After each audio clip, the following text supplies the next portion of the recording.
Good morning, જય શ્રી કૃષ્ણ મહાદેવ, જય અંબે. કેમ છો? મજામાં ને? Vanshu good morning. સવાર પડે એટલે તોફાન શરૂ. જો આજે સન્ડે છે, કામ તો ઓછું જ છે, મોડા જાગ્યા છીએ, ચા પાણી નાસ્તો થઈ ગયો છે.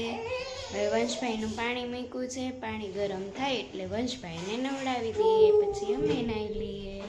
યાનું મૂકી દે નહીં, મારે કામની છે, તોફાન તો બંધ જ નથી. બીજું બહુ થઈ ગયું.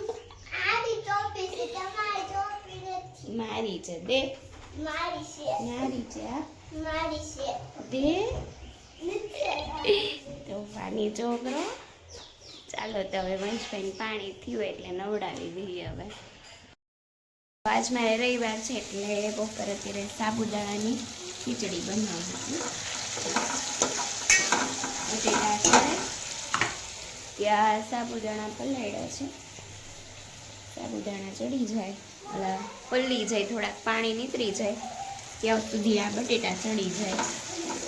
બટેટા, ટમેટા, આદુ, હવે આ ચડી જાય પછી શિંગદાણાનો ભૂકો ને લીમડો છે નહીં, નકર લીમડો નાખતું ઘરે ગામડે મળી જાય હટ લીમડો, અહીંયા નથી મળતો.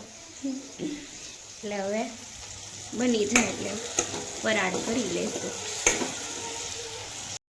થાળીમાં જો તો ઊભો છે, જો દોડો દોડો દોડો દોડો દોડો. એ ભાઈ ગયો. વંશુભાઈ જમી લીધું છે, મેં બપોરે ફરાળ કરી નાખ્યું હતું એટલે અત્યારે કાંઈ હવે આપણે એકટાણું નથી કરવાનું. એટલે હવે જમીને ભાઈ સુવાની તૈયારી કરશે, કારણ કે બપોરે ખાલી 10-15 મિનિટ માંડ આજ બપોરે સૂતો હશે, કારણ કે આજ મારે થોડી કંઈ મીટિંગ નહોતી બપોરે, એટલે મારે તે 10-15 મિનિટ સુવાઈ ગયું હતું બપોરે, તો મારી સાથે એ પણ સૂઈ ગયો આજે. એટલે હવે કાચી ઊંઘમાંથી જાગ્યો હતો એટલે હવે કદાચ સૂઈ જ જશે વહેલો. તો હવે મારે જો મીટિંગ 9:30 છે, એ મીટિંગ પૂરી કરીને બસ થોડી વારમાં 9:30 વાગશે. મીટિંગ પૂરી કરીને પછી બહુ 11 વાગી જાય છે મીટિંગને, એટલે પછી વ્લોગ પછી છે ને એડિટિંગની બધું કરીને 1 વાગી જાય છે. એટલે હું આજે વ્લોગ અહીં એન્ડ કરું છું. એટલે આજનો તમને વ્લોગ ગમ્યો હોય તો લાઈક, શેર, સબસ્ક્રાઈબ, કમેન્ટ જરૂર કરજો મિત્રો. જય અંબે મહાદેવ, જય શ્રી કૃષ્ણ, જય માતાજી, ગુડ નાઇટ.